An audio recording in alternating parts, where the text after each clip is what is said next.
ชื่อเลขแน่จะคืองามแท้ งามจำได้งามแห้งบ่ งามแห้ง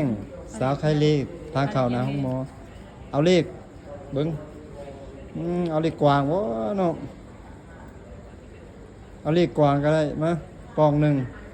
5,000เด้อก วาง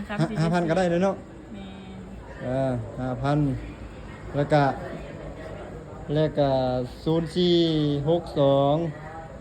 0462278278เนาะ โดยใส่บ่ทันได้ 5,000 กับยัง สองตื้อเลยพอแล้ว10,000 10,000กีบ 15,000 หืม 15,000 เป็น15เนาะมันคือออกแบบนั้นเนาะฮะ เอาเด็กกวาง3474ดี 3474อ๋อก วางมี2หู มันมี2หูเนาะเดี๋ยวเบิ่งอ๋อมันเป็นอันนี้เนาะ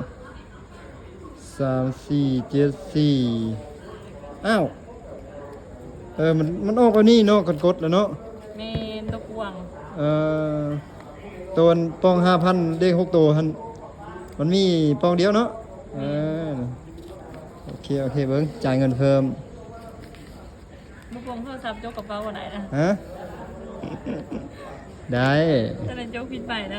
เจะซื้อยัง ซื้อเป็ด ฮะ ซื้อเป็ด เป็ด แม่ อ๋อน้องเป็ดโอ้ยข้อยอยากกินเลือดแปลงเป็ดเด้ แล้วผู้ที่ตายด้วยวันนี้มันเลยคล้ายได้ทีกิน เอายอกโ